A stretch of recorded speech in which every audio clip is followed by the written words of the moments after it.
But let's throw in the dot product. So the dot product, which in this context and sometimes in this context is called the inner product, or more appropriately, a inner product, an inner product, one out of many possible inner products. Here is called the dot product. I can't tell you enough about the dot product and what an incredible concept it is. We can't pinpoint the person who came up with it, but it's an incredible example of organizing information. Because the dot product by itself does not have a direct geometric interpretation. However, it's just the right combination that you're able to do all of geometry with it. So if you start with linear algebra, as you see it on the board, or one example of it, and which is our starting point, this world, where you're just adding and subtracting geometric vectors and multiplying them by numbers, you can already do a lot. And what you can do, the word that will describe it, will be called affine geometry. But it will basically mean doing computations and analysis without the benefit of the inner product. So what we're lacking is an absolute concept of length. So here, these objects have a natural concept of length. I even want to write it down because that's something that comes first. So the concept of length comes automatically with this space. Another concept that automatically comes with it is the concept of an angle. If we have a tape measure, we can measure the length of any vector on the board. If we have a protractor, we can measure any angle. If we also have a calculator, perhaps, or theoretically without a calculator, then we can also evaluate sines and cosines of all the angles. All of that comes naturally for free with the space. And as we've already established, we accept these concepts really without definition. We kind of agree on what they mean. In this framework, our space does not have a concept of length. Just about, I don't want to say any object, a great variety of projects can be vectors in this sense. For example, polynomials. But what's the length of a polynomial? Okay, well, doesn't come naturally. You have to use inventiveness. You have to invent what it means. It's actually the same thing for Rn. If I take a typical representative of R3 with elements A, B, C, you will probably tell me that the length of this vector is a squared plus b squared plus c squared square root. But that's jumping the gun a little bit, because even if that's not wrong, it's not quite systematic enough for our purposes. Okay, so we need to imbue our spaces with the concept of length where it doesn't exist automatically. And it's done through the concept of an inner product. And that's maybe the best example in math, one of the best examples in math, how math takes a concept and completely turns it on its head. It borrows the concept of the dot product from this space, from geometric vectors. It identifies some of its properties. And then it says, you know what? Let's take those properties and make that the definition of another thing. So it takes a concept and flips it on its head completely. And it's a wonderful way of taking a notion from one field and making it applicable in another field. So it's a very, very positive thing. So let's focus on the dot product. So U dotted with V is defined as, and look how everything that's available goes perfectly into the definition, is defined as the length of U. It is very common to denote the length of U by the letter U without the arrow. So you'll see this commonly I'll try not to do this. I'll just write it more verbose, but very clear. So length of u, a very well-defined concept. You take a tape measure, you hold it to u, that's length of u. Okay? That's a number. You multiply it by the length of v. Okay? And you multiply by the cosine of the angle. I don't need to write times. We're not kids. Cosine of the angle between them. That's the definition of the dot product. This quantity does not have a geometric interpretation, a direct and simple geometric interpretation. I can kind of, and maybe I will, say what it could represent. But it's not a pretty concept like the area of the triangle or something else that's very elegant. It won't be anything elegant. Okay, so before I show you how it's done here and here, I will show you a bit of magic. And in trying to explain the magic away, we'll realize that there's a little bit of work that needs to be done. I'll prove Pythagoras' theorem using the dot product. And it can be so simple. Remember from the first lecture that we didn't record that it required a lot of ingenuity to prove Pythagoras' theorem? So it can't be as easy as it will appear now. But let's see. Okay, first thing I'll observe, because a right angle is involved, is that if the angle between u and v is 90 degrees, then u dot v equals what? 0. That's, of course, yes, because the cosine of 90 degrees equals 0. Okay, let's look at a right triangle.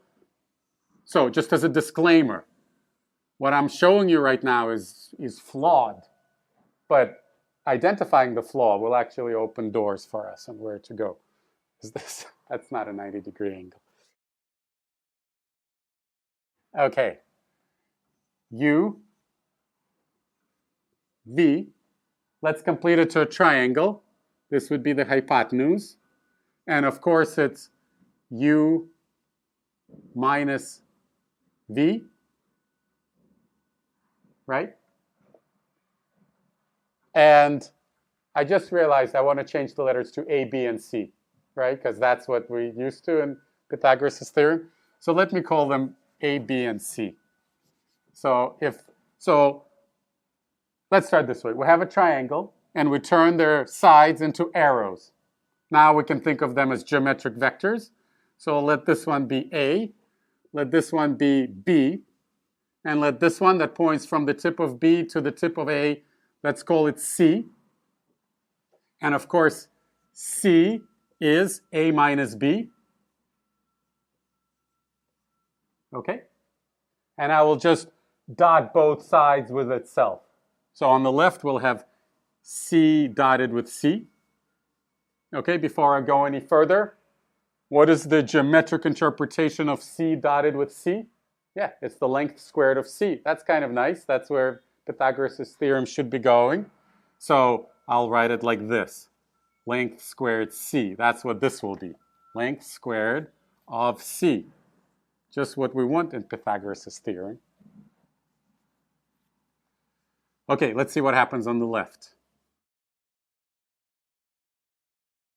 Let's multiply it out. We get, I'll take a couple shortcuts. Should I take a couple shortcuts? Yeah, I'll take a couple shortcuts. It'll make it harder for you to point to the flaws. But it'll be A dotted with A. I'm just multiplying it out. A dotted with A, which will be the length squared of A. And there will be B dotted with B. That will come third. Let's say the second one is minus B dotted with A, which equals A dotted with B.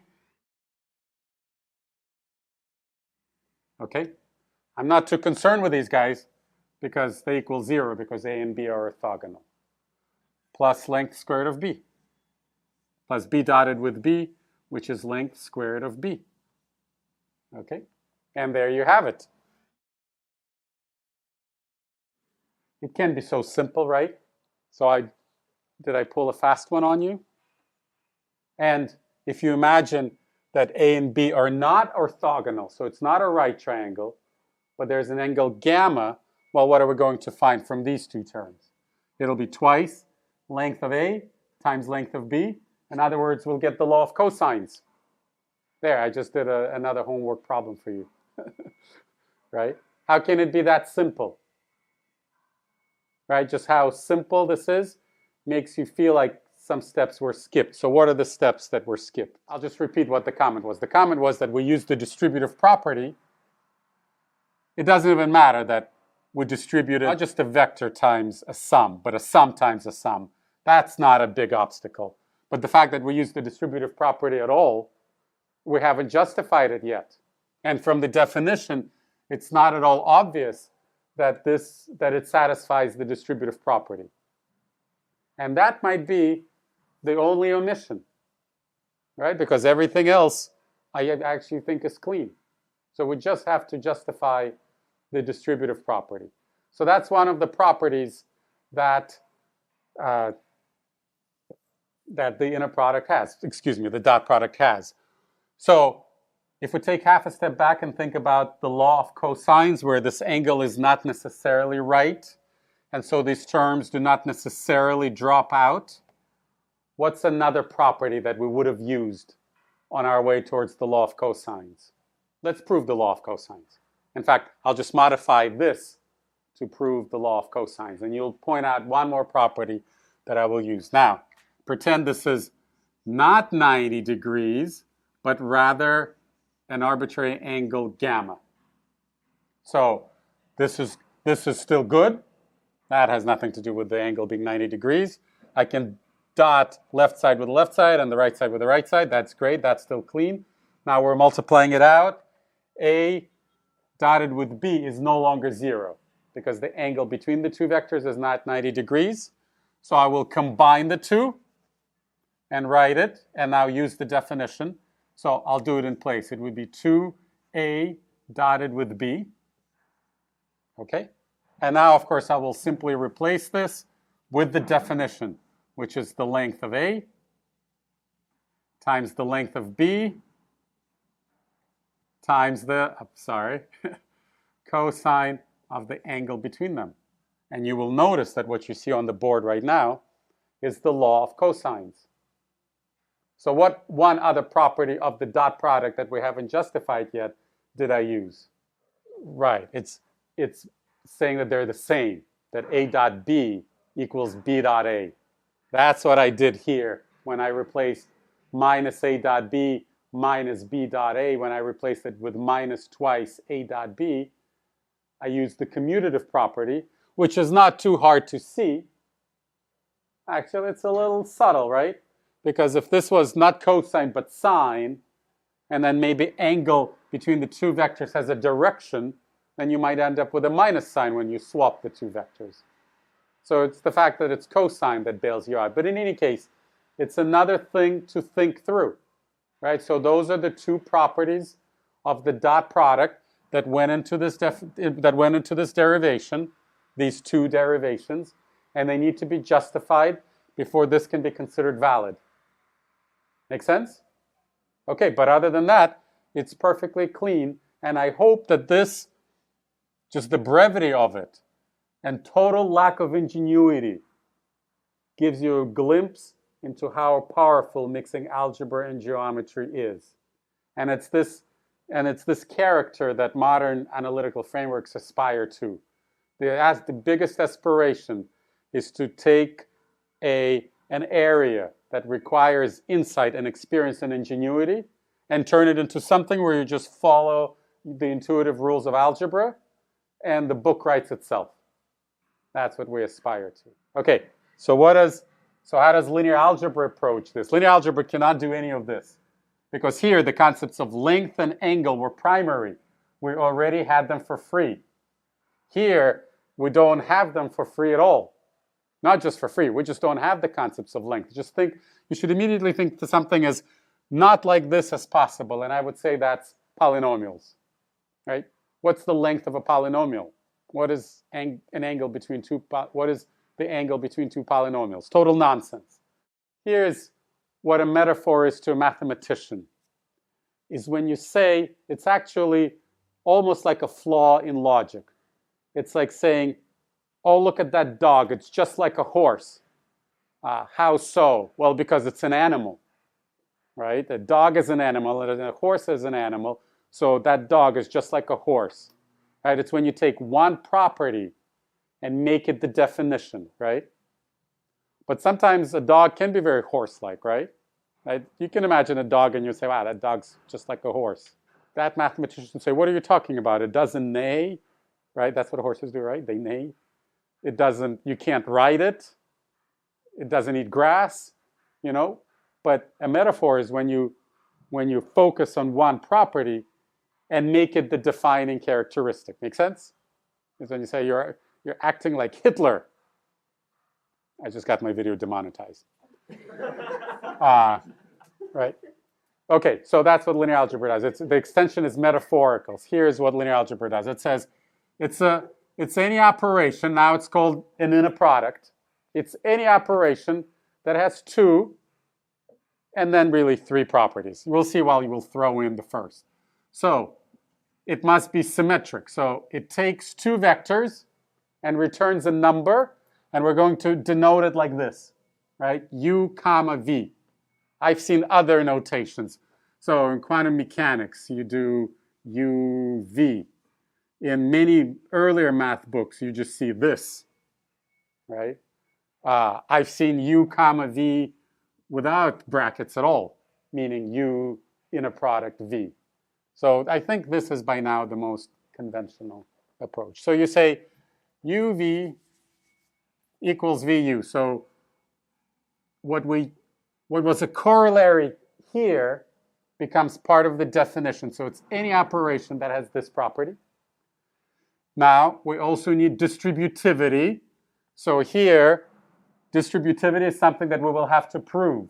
But here, and we'll prove it successfully. You'll prove it successfully. But here it needs to be part of the definition, and I will also throw in massive distributivity. I won't just write V plus W, but I will also throw in scalar multiple. So I make it a linear combination, so it's full.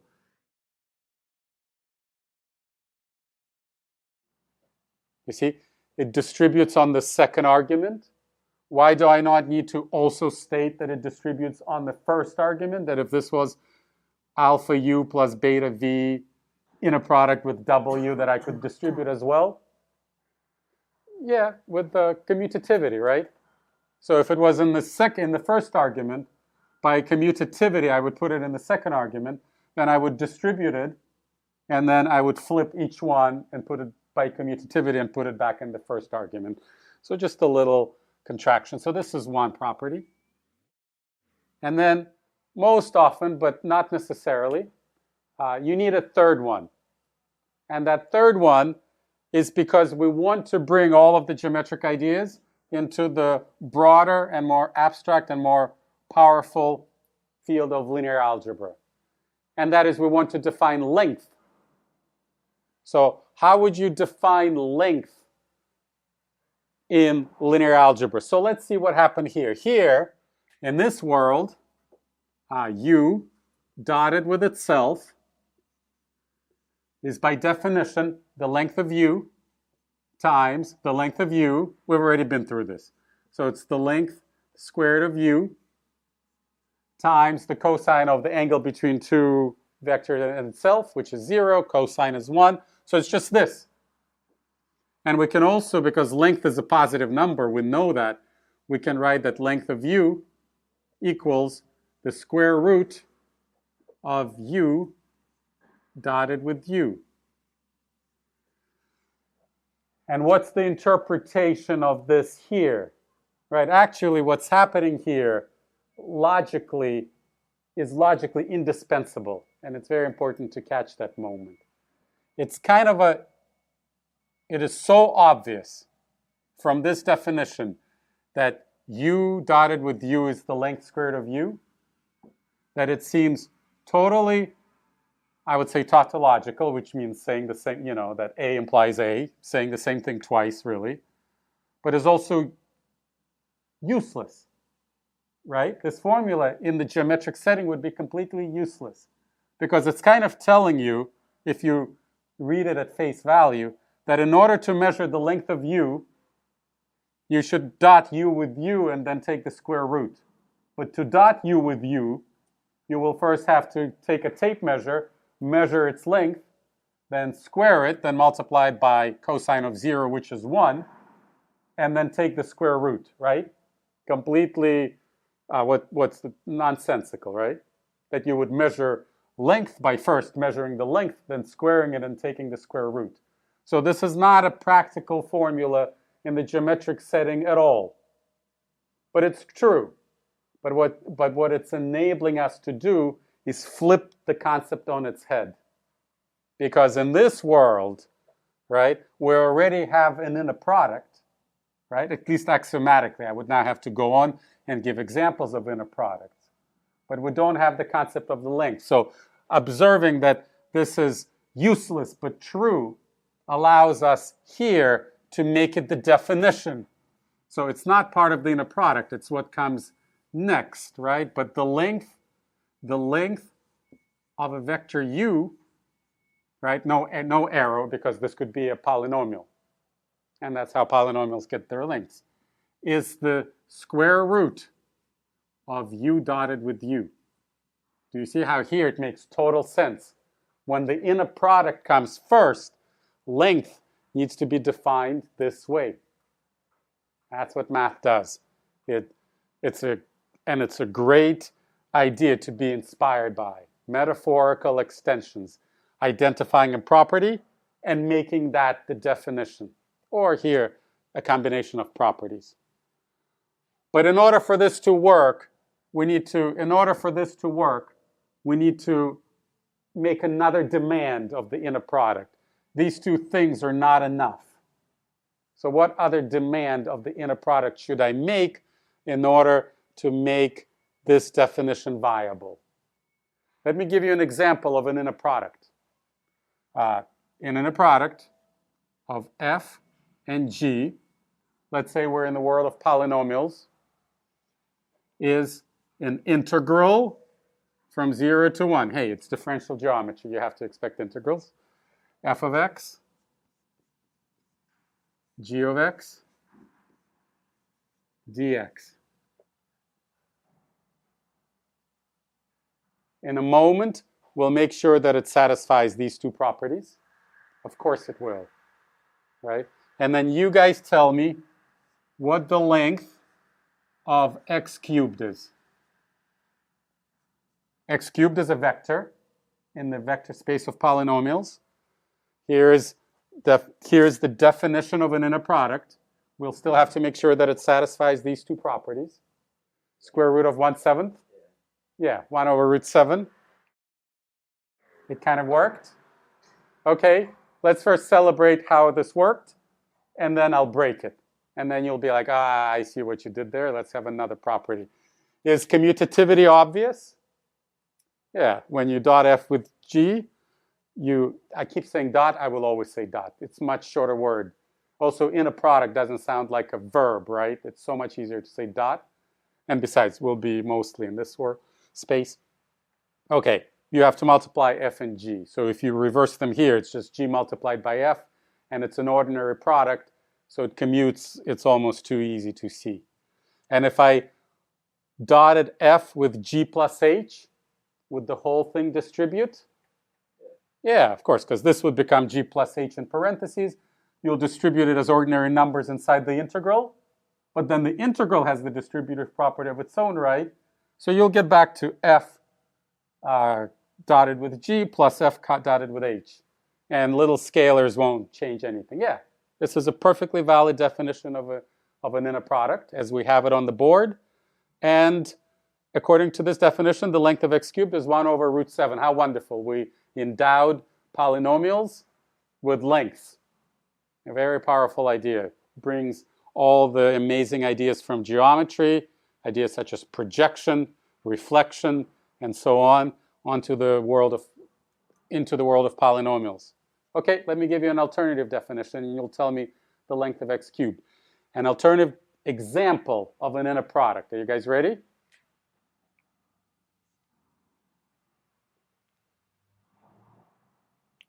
Still an inner product? Minus. I threw in the minus sign. Is it still an inner product? According to the definition that I have on the board so far? Yeah, it is. I didn't mess up commutativity. I did not mess up distributivity. Now what's the length of x cubed? Yeah, it's imaginary. You have to take the square root of a negative number, which is a totally different ball game, right? So we have to prevent that. Because we want this, we have to add one more property. We have to require that u dotted with itself, not u dotted with some vector v, but the product of a vector with itself is non-negative. 3. Right? So that's why you usually need 3.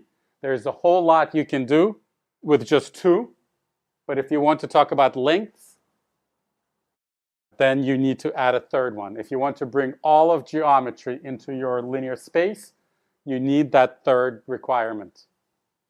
Okay, that's wonderful.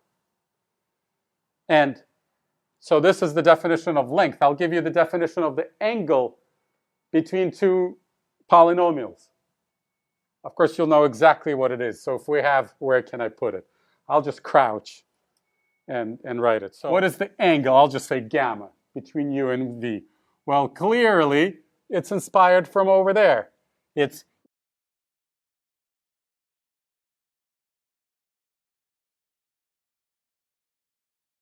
do you see how that's just the definition. I don't need to justify it. But I can point out its inspiration. Of course, it's inspired from this. And now I could ask you to find an angle between x cubed and x to the 4th, and you'll tell me what that angle is. I'll bet you it's a small angle. They kind of look similar. Okay. And that, of course, also depends on your definition of the inner product. Okay.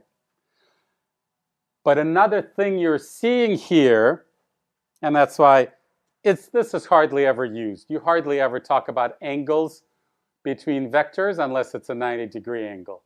That's interesting. Having an 85-degree angle is usually not interesting, so this quantity is not discussed much.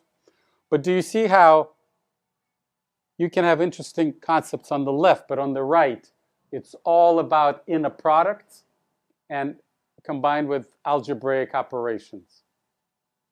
And so what humanity has realized is that if you just add the concept of an inner product to your linear space, you're able to do all of geometry.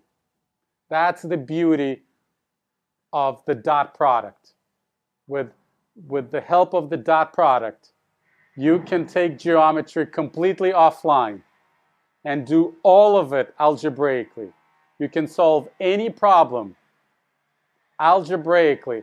It's almost like a theorem. I'll bet you a mathematician trained in creating logical frameworks like that could turn it into a theorem. But we don't need a theorem. We can just rely on our practical experience. Any problem from any geometry book that you can find, that you can solve geometrically using your intuition and ingenuity, you can solve algebraically with the help of the inner product. So inner product, in a way, makes it completely complete. It closes the book. It's not that this world of geometry has something else that we just cannot do algebraically with the few concepts that we define. No, it ends with the inner product. That's what's so amazing, right? All of geometry, all of classical geometry can be done with just the inner product, as well as the more basic notions of vector addition, multiplication by a scalar, and so on. Yeah, it's just an inspiration. That's the only word you can use. It's just inspired from, it cannot follow from this in any way. The extension is metaphorical, but the world of geometry tells us exactly what to do, right? If you just saw this out of the book in a cold introduction, you would think that the author of the book is amazing and that you are stupid and you could have never figured it out yourself, right? If somebody just, boom, gave you this definition. But it's the opposite, right? It's just that geometry whispers in our ear exactly what the definition is. Let me just for completeness say, how do we deal with inner products here? Well, you just have to define anything that satisfies these three properties. And so the most standard thing, and I don't like it only because it has become in the mind of students the thing, right? So these are columns, right? So that's the definition in the matrix notation, right? And you can prove that it clearly satisfies these three properties. But what you actually want to do, there's no way around it, and you'll understand why that is. You just want to stick in, if you want to make it perfectly general and just as easy to work with as this simple product, which, by the way, it is this inner product that will make the length of this vector the square root of a squared plus b squared plus c squared, right? Because this vector dotted with itself, to use this definition, you'll just get a squared plus b squared plus c squared, right? And then, yeah, and then square root. Okay, but to make it more general and much more flexible and much more elegant, and also the power of the inner product is that there's so many of them because it's given axiomatically. Here, it's opposite of there being so many of them. There's only one dot product. That's it, right? The only choices maybe you have is, are we going to take these measurements in inches or centimeters or some other unit? That's a subtle question. But it's just one. If you have your lengths, that's all. You don't have any choice. Here, the whole goal is that it's a total free-for-all. As long as you satisfy these three properties, you're in. So the way to do it more generally, finally, I'll say it, is to stick a matrix in the middle, square matrix, and it has to have three properties. First of all, you see that this is a special case of this when M is the identity matrix, but M needs to be symmetric and positive definite. So for any matrix M, distributivity you get for free, because you can kind of see it's linear in U and linear in V. But to get commutativity, M needs to be symmetric, and M needs to be positive definite, just meaning that you would get this, that if you dot U with itself, you will get a positive number if the vector U is not 0. Okay, so all of this is very important. You need to have these three contexts in mind and know which context you live in. But we will live exclusively in this context. But what this does for us is it allows us to use all of the achievements of linear algebra and our small little world of geometric vectors. Okay? All right.